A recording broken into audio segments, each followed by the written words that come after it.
Getting Chainsaw Man and Bocchi The Rock sequel news this closer together honestly feels like manna from heaven above, and both stirring yet more controversy about directorial changes, of course. But yeah, we finally got an official announcement for Season 2 of Bocchi The Rock. Obviously, we all knew that it was coming with its meme-worthy level of popularity in both Japan and the West, but it was nice to finally get an official announcement. While we didn't actually get any actual animated visuals for Season 2, just a mashup teaser type thing with a little mixed media segment thingy mixed in with cuts from Season 1, we did also receive this admittedly awesome illustration from Keimon Oda, the primary character design for the new season. Obviously, this illustration is absolutely adorable, and just looks great generally speaking, but one awesome detail I noticed is you don't just see the two microphones from the paparazzi. If you look down in this corner, you can also see a pair of drumsticks, which is obviously just like a fan asking her to autograph them. Once again, adorable little detail.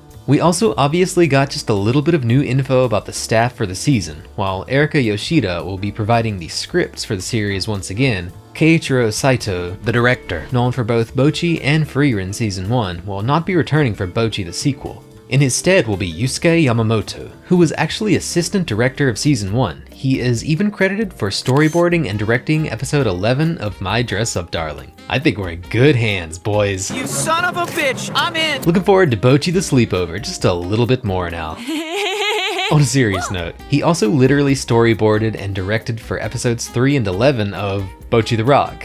And obviously he's worked in higher up positions at Cloverworks multiple times given both those series alone, so I'm not exactly massively worried about his ability to handle directing the series. He apparently also storyboarded and directed the OP for Oshino Ko, and directed episode 6 of Wonder Egg Priority. I haven't actually watched that one yet, but that might mean something to you. He generally just has credits for key animation and storyboarding on a lot of generally impressive anime episodes and openings, like, once again, Dress Up Darling. It's unfortunate that I don't really know which cuts to credit him for many of these roles, so I'll just show a few cuts credited to him on Sakugaboro here really quick. Excuse the Sakugaboro quality, but I'm trying to get this thing done and shipped and get back to what I was already working on. Once again, we also found out that Erika Yoshida will be returning to work on the series script.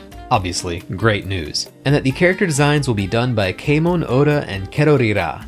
Keimon Oda previously did key animation on episodes of both Bocchi The Rock and Dress Up Darling, but I couldn't actually find any credits for them as character designer, so this may be their first go at it. Kerorira previously worked as character designer on Bocchi The Rock, but this time they'll apparently be filling more of a support role, helping the aforementioned Keimon Oda out from the background. Much of this was apparently discussed on Bocchi the Radio. A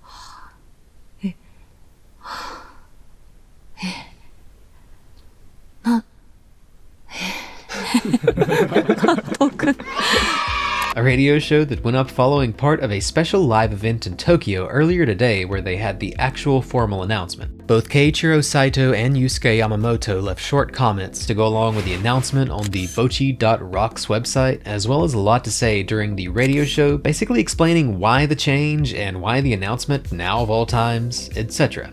The broadcast featured the voice actress, the two directors, the original character designer. From my understanding, multiple people were coming in and out. Actually, scratch that. I think this misunderstanding was because there were messages played during the radio show by other members of the staff. All on this radio show, which is available on YouTube, if you know a lot more Japanese than I do. Take all of this with a grain of salt, of course. I'm reading and taking from multiple translations and sources and hoping of getting this right, but there is no official translation that I know of for the shorter comments or the radio show, so grain of salt, please.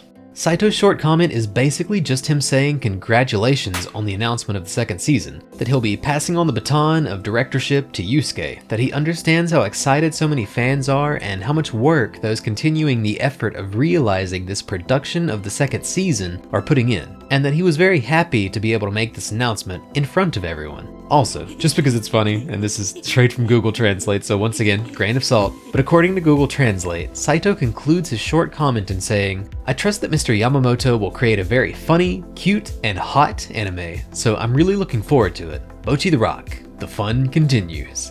Now, obviously hot probably just means exciting or popular or successful, but this was the funniest translation, so there you go. Look, Here's We're the gonna be thing. fine. I'm kind of retarded. Yusuke Yamamoto's comment was a bit shorter and simpler, simply explaining that while they felt it might be a bit early for the announcement, and perhaps a peculiar way of addressing it, they wanted to directly address as many fans as possible with the announcement, and felt that this was the way to do so.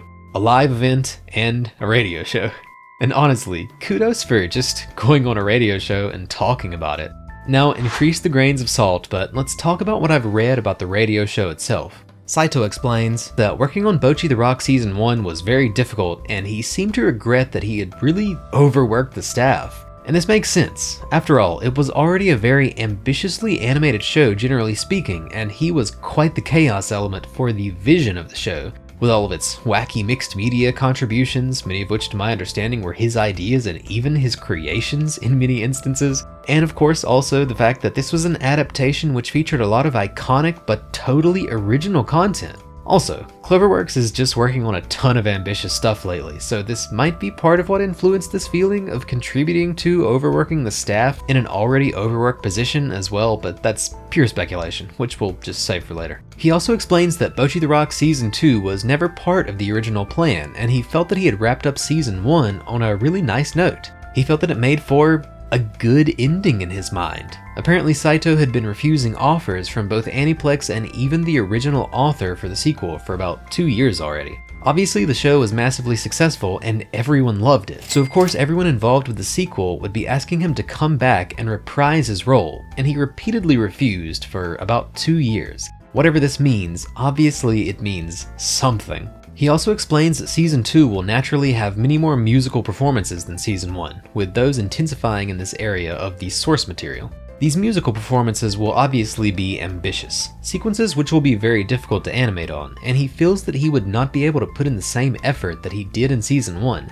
feeling that he might actually end up being more of an obstacle to the team than anything else. Also, and this is purely speculative again, but I would imagine not only will the number of musical performances be increasing, but also there will be more expectations for the band members in the show to be putting on more of a performance as they improve throughout the story.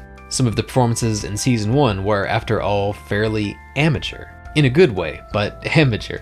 Which also likely means more ambitious, more demanding musical sequences for the sequel. Now, the obvious element in the room is that Saito may simply have prior commitments on shows like, oh, I don't know, Freerun Season 2 maybe? But according to Kevin from Sakuga Blog, both Keiichiro Saito and character designer Kerorira both repeatedly clarified during the radio show that their decisions to step back were not about scheduling conflicts, but more about not wanting to repeat their reckless approach from Season 1. In a sequel which will likely already feature so many more ambitious sequences. The musical performances, for example, of course, but this also obviously might just include character acting performances. They would rather step back, allow the new generation to take up the baton, and simply provide background support, not creative direction and lead roles where they might just create a less healthy working environment. I'll also just read a portion of another AI transcript translation of what I'm assuming is one of the same segments of the radio show that he's talking about. This is from Saito, of course, once again translated by AI. There's no mention of Freerun in particular, but, well, insert "I'm not saying it's aliens" meme here.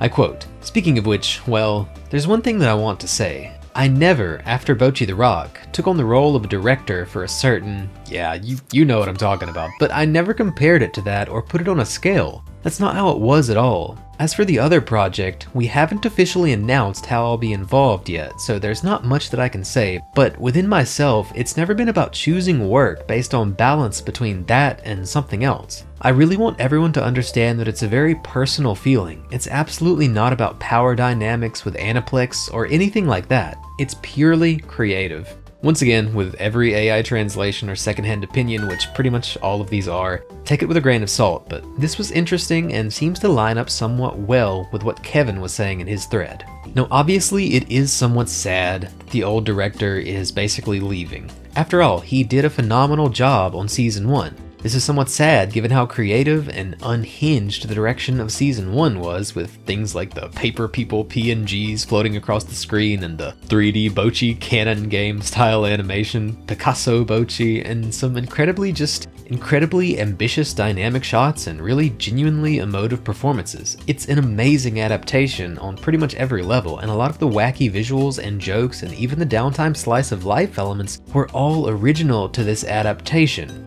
A lot of the best material in this anime is purely original to the adaptation, and the adaptation is flipping phenomenal. So of course I understand people being a bit sad or disappointed or worried to see that, really anything is changing, but especially the director. However, I don't think that this is news to panic over. The new director was the assistant director for the last season and did episode direction for 2 of its most ambitious episodes. He might even just have the same kind of vision that Saito had. It's entirely possible given the work that he'd done. The scriptwriter will be the same as before, the animation producer will be the same as before, and even if we have a character designer who's new to this specific role, at least from what I can tell, they've done great work in their role on animation.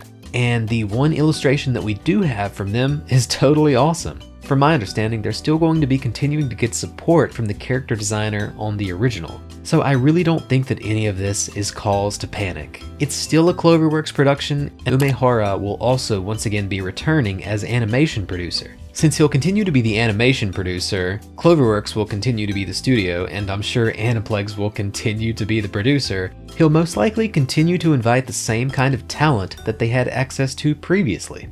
And obviously, once again, can't repeat it enough, the new director is still the assistant director and director of 2 of the best episodes of the original season of the show, and another of the best episodes of anime that the studio has produced, period, showcasing a really impressive range. My assumption would be that things will, in many ways, probably change a lot less than we might assume. Gonna be okay. If there are actually any issues, I would say that they would probably simply stem from how many ambitious shows Cloverworks is already working on. Dress Up Darling Season 2, Bocchi Season 2, and of course the Elusive Samurai being the most obvious examples. But this also might simply mean that we're just gonna have to wait a little longer than we might like, and it is what it is. I hope that they take their sweet time.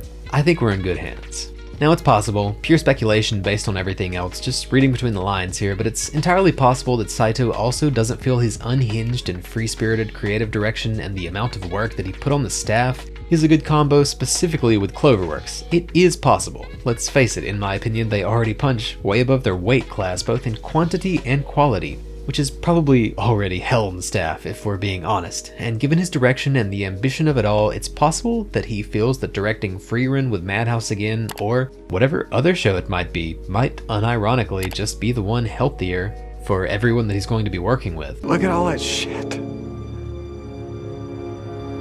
Do you really need all that shit? It might also simply be that he doesn't actually want to work on a bunch of musical performance sequences, or that he might be feeling burnt out or maybe disillusioned at the moment about working conditions generally speaking, but that's obviously all purely speculative. The important part, and the part that we can be sure about, is that Season 2 is likely to include a lot more chances for ambitious band performances, which basically just necessarily increases the level of ambitious animation required for the season already. And I think that Saito worries that being involved with a season like that would really just further stretch the team thin and put unnecessary added pressure on everyone who might already be in a high-stress situation anyway. Maybe.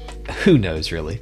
At the end of the day, I absolutely loved Saito's vision for Season 1 of Bocchi, but I don't think there's really a whole lot to worry about here. I think that this is mostly just good news all around. Alright, it's bedtime.